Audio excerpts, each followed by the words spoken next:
And if you are a renter and your landlord is a foreign resident, did you know that in some cases you could be on the hook with the CRA if your landlord fails to pay tax?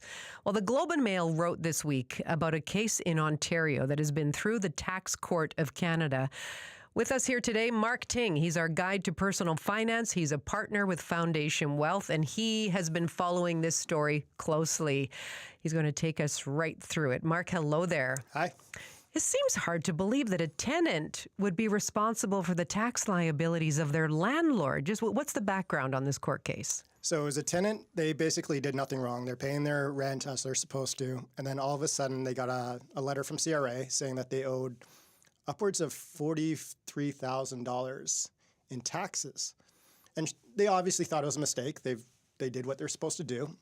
But the trick was, because their landlord was a foreign resident for tax purposes, what the law is, the current law, is that in these cases, if you're a tenant, you're supposed to carve off 25% of your rent, figure out how to remit it to CRA, do that, and send the balance to the landlord. Who knew? They didn't know. They said they didn't know. So they appealed it, saying, no, like, why should we have to do this? After the court basically went through it. They took some pity on the tenants. They said, okay, you still owe the taxes. You still owe the $43,000, but we'll forfeit, or we'll do away with some of the penalties. And basically what the court said was, ignorance is not an excuse. You should have done more due diligence, figured out that this was a non-resident, and you should have paid us before you paid them. Wow. So what's your take on this ruling? Do you feel that the tenant should be liable here?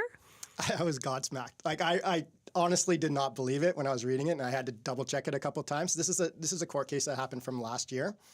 So to me, it kind of makes sense that taxes are owed, taxes have to be paid. But this is definitely not the tenant's responsibility in my mind. Like there's such a better solution to this. Tenant pays their taxes. They sign an agreement, a lease, saying, I pay this much taxes. Nowhere on that lease does it say whether you're non-resident for tax purposes or resident for tax purposes. So how is the onus on them to figure that out? And then if the landlord doesn't pay the taxes, if they're non-resident and they decide not to do this, well, it's their problem. And if CRA has an issue with it, they should take it up with the landlord. Easy solution is doing what most business people do. They put a lien on the asset, saying you can't do anything with this, you can't sell it, and that lien grows. So they say, okay, you have to pay the taxes plus penalties plus interest, and if they don't do anything, the landlord doesn't settle this, then it just grows, and then that property gets sold and CRA gets their money. Mark, what are the lessons learned here? I mean, what are some best practices tenants can take to avoid being on the hook for their landlord's tax bill? So they have to figure out somehow whether their landlord is a law-abiding citizen? Well, also like not a resident citizen, or non-resident for tax purposes. That's the main thing. Yeah. So if they're dealing with a property manager, that's usually good, because property managers are professionals. They'll take the rent and they'll remit what they're supposed to, whether they're non-resident or resident. So that's one thing that they can look into. So when I looked at the court cases and like the lawyers and accountants talking about what tenants should do in this situation, I mean, they didn't really have good solutions. One solution they said was you should ask your landlord to prove that they're paying taxes in Canada. How do you do that? You can ask your landlord for something called a statutory declaration of tax paying. Mm-hmm. Or some other accountants were saying you can ask your landlord to prove by asking to see the landlord's tax returns. But barring that, who knows? And even if you get those two things, it means that they're a taxpayer as of that day, but like a month from now, they could be non-resident, they could leave. Because like the definition is 183 days? So I could have an email address, I could have an address in Canada, and I could see you. You would have no idea that maybe I lived 183 days in UK or somewhere else, and that you were supposed to remit taxes on my behalf. Wow, it's crazy. So you're a landlord. I mean, would you agree to providing proof of residency to your tenants if they asked? Absolutely not. Like if a tenant said, Mark, can I see your tax returns? I'm gonna tell them to go pound sand. And you got to think about it. Like, why would I show this personal information? That's why I think it's so stupid. I would not show this personal information to them. It's a hassle for me to do the statutory declaration. And we're in a tight renter market. So chances are renters who are actually asking for these things, they're actually putting themselves at a disservice. Maybe they might not get it because I might think someone else is more of a hassle. Sure. So if I took off my landlord hat and I put on my tenant hat, this is how I would handle it. So if I really wanted the place, what would I do? I would go there, I would sign the contract, I like the landlord, I like the place, good. I would not ask for this information at that point. A month goes by. You're probably not going to get the place if you get it off the door. Okay. That's what I mean. Yes. Don't ask at first. Right. But sign the contract, go through it, and then a month passes, and then ask for it. And you say, well, are you a resident? And I say, yes. Prove it. Oh, I'm not going to prove it.